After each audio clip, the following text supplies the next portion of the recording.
Your daughter, who was in a car at 40 degrees, has passed away. You are under arrest." The sudden words from the officer left my mind completely blank. There was no way our daughter, who was supposed to be at home with my husband, could be inside a car under the scorching summer sun. Where is our daughter right now? When I frantically contacted my husband, "We're eating together," he casually replied. From the phone, I could also hear the cheerful laughter of a young child. What on earth was happening? Soon after, a shocking truth began to unfold. I am Stella, a 30-year-old working mother. I lived with my husband, Dylan, who is 3 years older, and our 2-year-old daughter, Melissa. "Since we're both working, we should cooperate on housework." When we were newlyweds, my husband used to say things like that. But in reality, he always found excuses and never helped with any of the housework. As a result, I was constantly overwhelmed by both my job and the responsibilities of household chores and childcare. Amidst this dizzying busyness, my greatest support was the smile of my beloved daughter. It was because of Melissa that I managed to push through even in tough situations. Dylan's consideration towards the family started to wane from the time I got pregnant. It seemed the cause was the worsening business performance of his company, leading to a reduction in his salary. "They cut the entire bonus too. I don't even know why I'm working anymore," he muttered in discontent. "I'm working full-time as well, so we'll manage. Let's get through this together." "How can you say that so easily? I'm struggling with a lot of things too." When I tried to encourage him with a bright tone, my husband retorted sharply. "You don't understand anything." This was the turning point when our relationship began to feel strained. From then on, my husband started to be away from home more often, using work as an excuse. He claimed to be on business trips for more than half the month, and his attitude grew colder, citing his busy schedule. This happened when I was suffering from severe morning sickness and was lying down to rest. "Hey, I'm back, and you haven't even prepared dinner?" Using pregnancy as an excuse to slack off. What a lazy woman. My husband, upon returning home, yelled at me loudly. "I'm sorry. I'm so nauseous that it's hard even to stand." Even when I pleaded, he showed no concern for me and forced me to stand in the kitchen to prepare a meal. Unable to endure the smell of food, I ran to the bathroom, but my husband blatantly sighed in exasperation. "Spare me the theatrics. That's why I hate pregnant women." Then he slammed the door and left the house. How terrible. I was filled with a sense of despair, but I still held on to the hope that he might change once the baby was born. However, reality didn't turn out that way. Even after our daughter was born, my husband's attitude didn't improve. In fact, it only got worse. It was when Melissa had just turned 1 and was becoming more active. Our daughter accidentally spilled a glass of water she was drinking, and some of it splashed on Dylan, who was nearby. My husband turned red with anger and glared at our daughter. "Don't mess with me, you little brat." "Hey! Don't shout at her like that."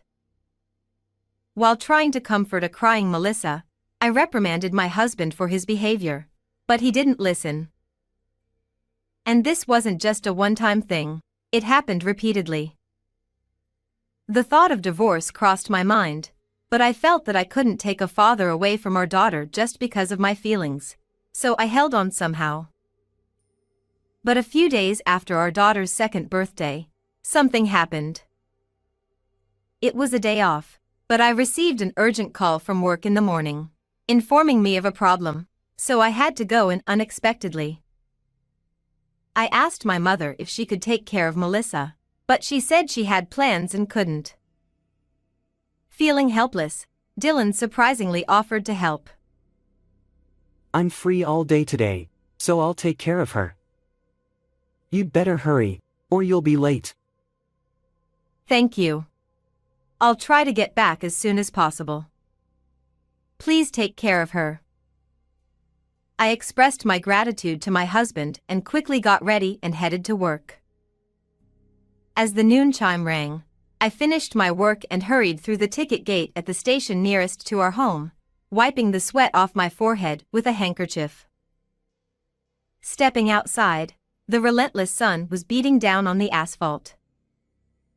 The morning news had reported that this day would see record-breaking heat across the nation. I tried to avoid the sunlight as much as possible while heading towards the bus rotary.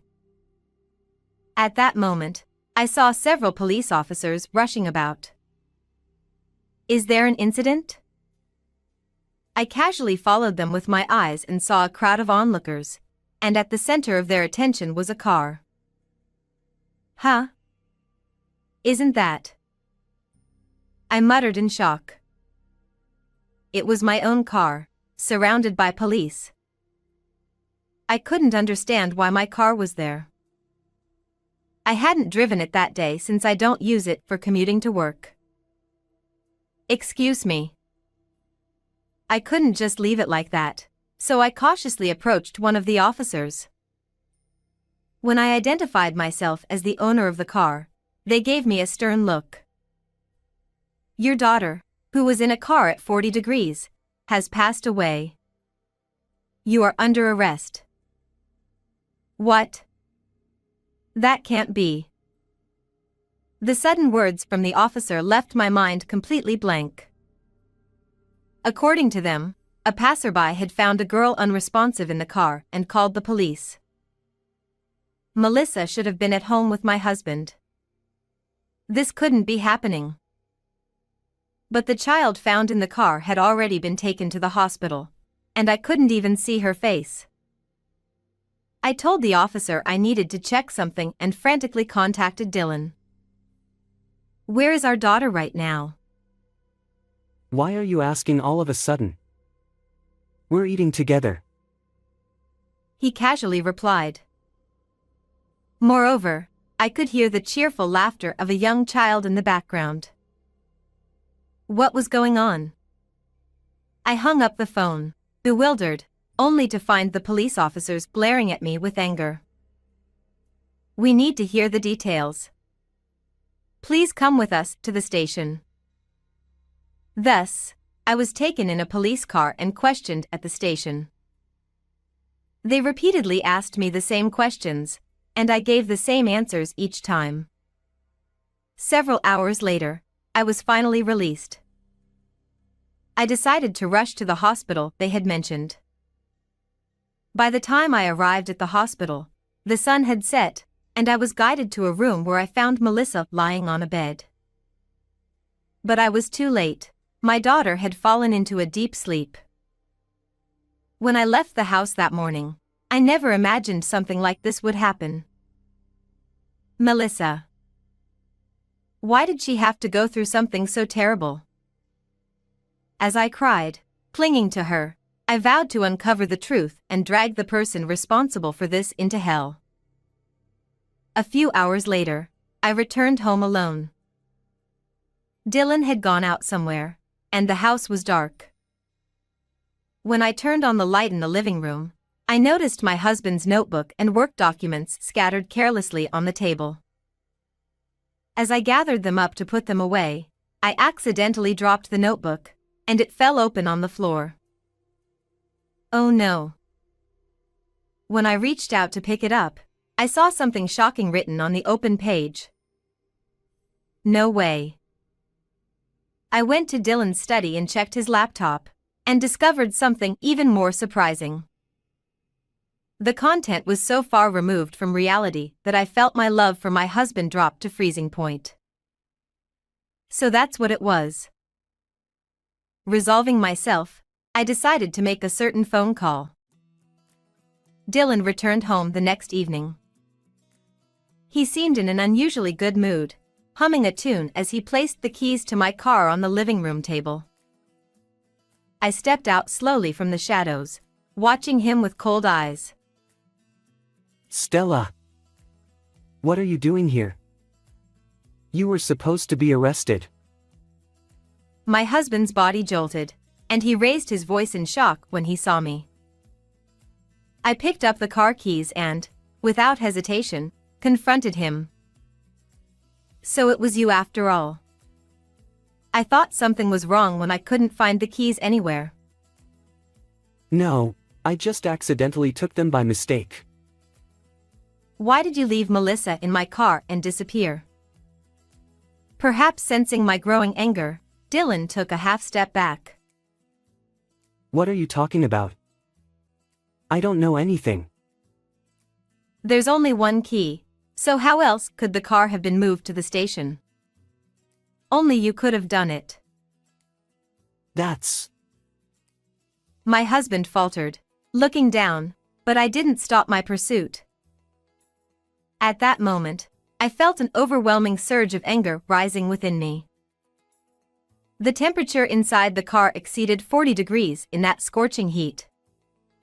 How could you do something so cruel, putting her to sleep with medicine and locking her inside like that? In fact, the examination revealed that Melissa had traces of sleeping pills in her system. I tearfully confronted Dylan about this, but he just flashed a sly grin. I told you, it's not my fault. She just disappeared on her own. That's impossible. How could a 2-year-old get into the car by herself and drive to the station? Does he not realize how absurd he sounds? When I presented something to him, he clearly showed signs of distress. Why do you have that? What I held in my hand was his pay stub, which had been tucked into his notebook, along with a photo of a young woman holding a child about the same age as our daughter. When I suddenly showed these to him, he looked flustered, and beads of sweat appeared on his face. What's this all about? You said your salary had drastically decreased and that your bonus had been cut, but you've been getting paid properly just like before. No, that's not. And her name is Demi, isn't it? You're such a scumbag, cheating while your wife was pregnant. Is this child your secret kid? As I questioned him calmly, Dylan became increasingly flustered. Confess everything. I already know it all. When I said that, he seemed to give up and, with a defeated look, began to explain what had happened. It turned out that while I was pregnant with Melissa, my husband had started an affair with a woman who worked at a cabaret club. Of course, all his excuses about business trips and being busy with work were complete lies to spend time with his mistress. The salary he claimed had decreased was actually being used for his affair. And as he led a double life, he started to see me and our daughter as obstacles. Dylan was scheming about how to get rid of both of us simultaneously, planning the timing and method. That's when he saw the news about a child who had died after being left in a car on a scorching summer day. He then thought of leaving our daughter in my car on a hot day, planning to pin the blame on me. When you suddenly said you had to go to work, I thought my luck had finally turned. Don't joke around. Because of your selfish actions, Melissa. Humph. Well, I didn't expect you to be released, but I'm going to start a new life with Demi, so let's just get divorced. My husband said this with no remorse, as if it was nothing. Do you have any idea how much that child suffered? I'll never forgive you. It's over. Melissa's no in this world. He sneered at my words, laughing triumphantly in a vulgar manner. But that brat was unlucky, wasn't she? If she hadn't been born as your child, She could have lived longer. Demi's child is adorable, you know. After all, her mother is in a whole different league. At that moment, I heard the sound of the front door opening. Dylan, looking puzzled, turned his gaze toward the door and, in utter shock, gasped. I called her. The person who entered the room was Demi, my husband's mistress. The child she was holding was peacefully asleep in her arms. Dylan, seemingly confused, became restless and started pacing around the room.